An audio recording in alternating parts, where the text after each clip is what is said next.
Hi everyone, it's Mr. Missouri here. I wanted to make this video here to teach you about polyatomic bonding. Normally, we would do an activity in class to help you learn how to do this.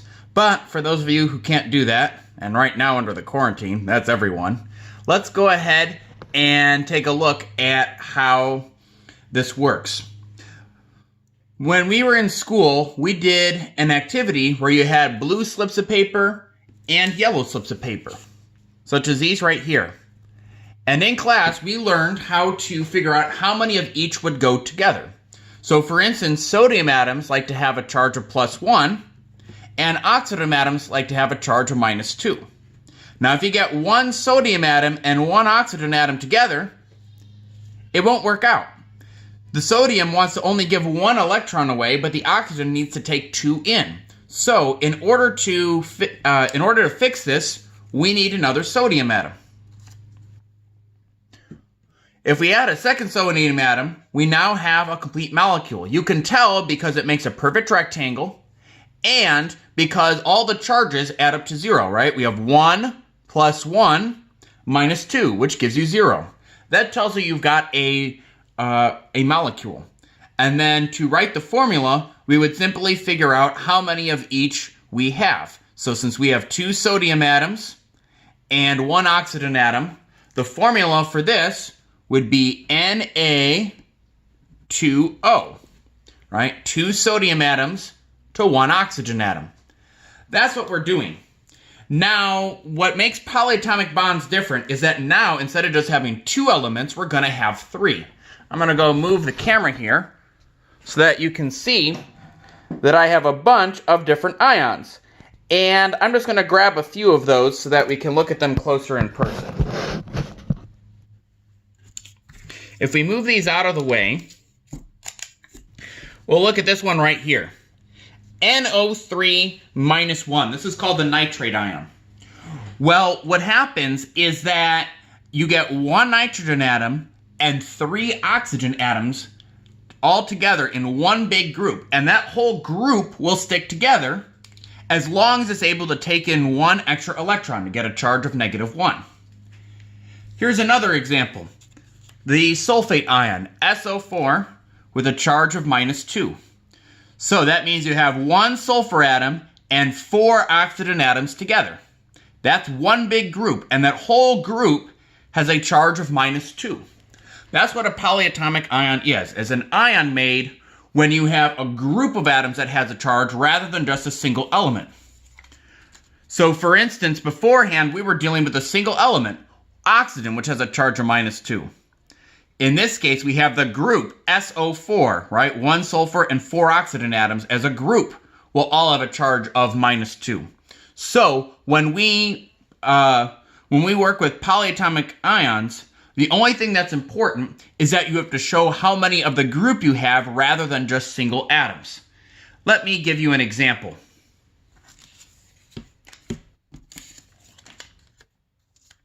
So we have calcium, which has a charge of +2, and the nitrate ion, which is NO3 with a charge of -1.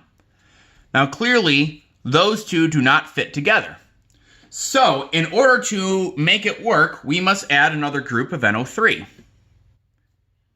See, now we can tell that that this will be a correct molecule because it makes a perfect rectangle and because all the charges add up to 0, right? +2 -1 -1 all adds up to 0. When we write the formula, what we do is to show we have more than one of the group, we use parentheses. So 1 calcium atom, that's just Ca. But to show we have 2 groups of NO3, what we do is this. We put NO3, because that's our group, and then you put that group in parentheses and follow it with a 2. When we do that, it shows us that somebody reading this would say, well, look, we've got 1 calcium atom and then 2 sets of whatever's in the parentheses. What's in the parentheses? A group of NO3, right? So that's how it works with polyatomic bonds. The only thing that's different, right, is that when you do this, you have to use parentheses so that you've got 2 of the whole group, not just double the number of oxygen atoms. Let me try one other example. with potassium. I'm going to move this down here. Potassium and this group of SO4.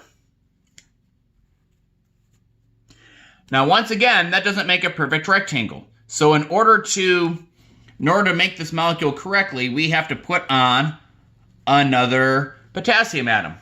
So now it works, right? Our charges add up to 0. We have +1, +1, and -2. So that adds up to a charge of 0.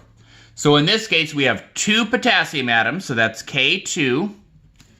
And then we have one group of SO4. Now, chemists would recognize this group, SO4, very easily.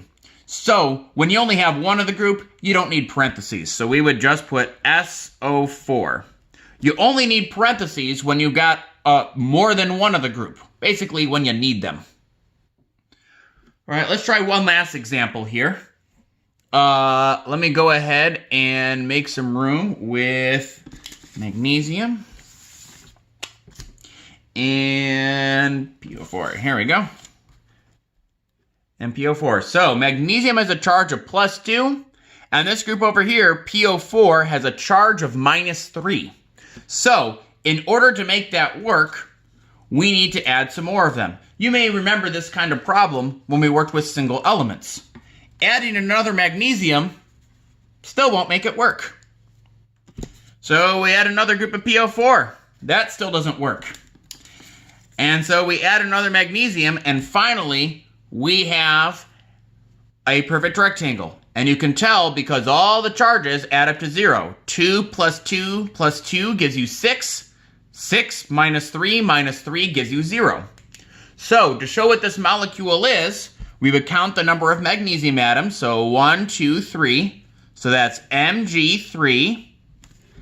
And then we've got 2 groups of PO4. Well, so here's our PO4. That's one group. And to show we have 2 of the whole group, we put that PO4 in parentheses and follow it with a 2. That's how you write the formula for simple polyatomic compounds.